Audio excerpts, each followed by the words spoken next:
A reminder of our top story this hour. Beijing yet to respond to a leaked recording of Hong Kong's chief executive, who is heard to say she'd quit if she had a choice. Instead, China offers its full support. Meanwhile, Carrie Lam herself has denied handing in any resignation to Beijing. She also says it is her own decision to stay with the job. Now, for more into this development out of Hong Kong, Adam Ni joins us live from Berlin. He is a China researcher at Macquarie University in Sydney. Adam, why do you think that Carrie Lam reiterated that it was her own choice and the decision not to resign after the initial leaked audio recording? Yeah, sure. I think Carrie Lam likes to believe that she still has some agency in the unfolding crisis. But in reality, I think her space for maneuvering and influence over the situation is quite limited. I think a person in her position does not just simply resign as you would have in democratic systems. Resigning is a political statement, and one that I think would have quite significant personal ramifications with her vis-a-vis Beijing. So she is caught between the heavy cost of resigning and making that political statement on the one hand, and her continuing inability to address the current impasse. But I think we do have to remember that it's her own political ineptness that sparked off the crisis in the first place when she tried to ram through the controversial extradition bill. So she misread the public mood. But beyond Carrie Lam herself, I think the leaked audio recording, assuming we consider what she said to be accurate, offers a window on the power relations between Beijing and the Hong Kong government. And it really confirms that Beijing is dictating Hong Kong government's response to protesters, and essentially the one country, two systems framework is all but illusion at this point. But then, saying that, why has China then thrown its support behind Carrie Lam today? Yeah, sure. I mean, Beijing has repeatedly come out in support of Carrie Lam, her government, and especially the Hong Kong police. And this is part of Beijing's wider strategy to forestall the momentum of the protesters. So Beijing doesn't want to send in its security forces, so it's trying to use the Hong Kong police to suppress the protesters. Beijing is encouraging the Hong Kong police to use tougher tactics on the protesters, and the rise in police violence, mass arrests that we're seeing over the last few weeks, especially the arrest of prominent activists, I think is very much an approach that Beijing prefers. So supporting the Hong Kong government, the Hong Kong police, and the pro-establishment elite is in Beijing's best interest in driving its agenda.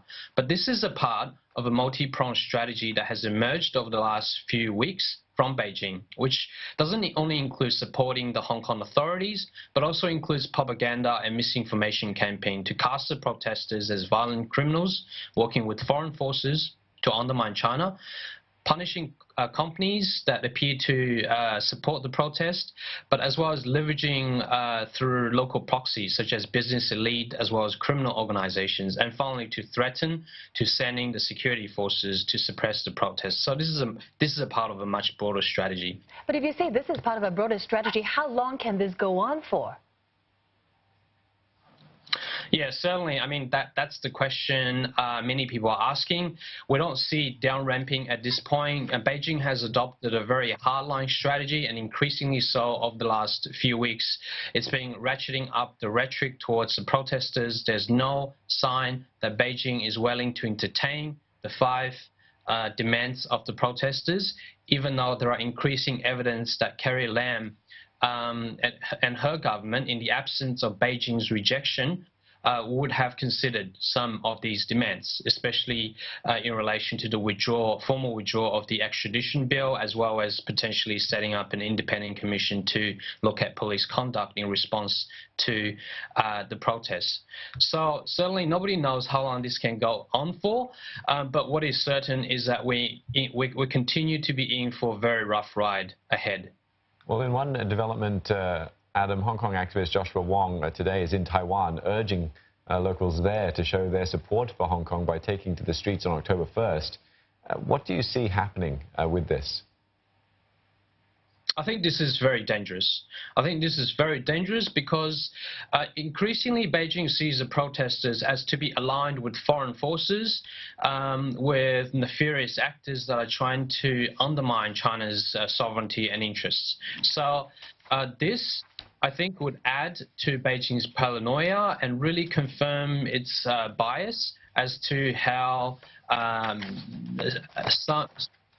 some amount of protesters are in league with foreign forces to undermine China's sovereignty. So I think it's a very dangerous development.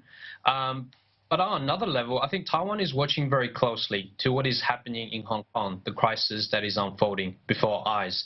And I think for Taiwan, what is happening in Hong Kong illustrates that one country, two systems is untenable. It just will not work. Even if the current protest is suppressed, I think the crisis in Hong Kong illustrates the perils of unification based on the one country, two systems model. All right, many thanks for your thoughts this evening. Adam Nee, China researcher at Macquarie University in Sydney.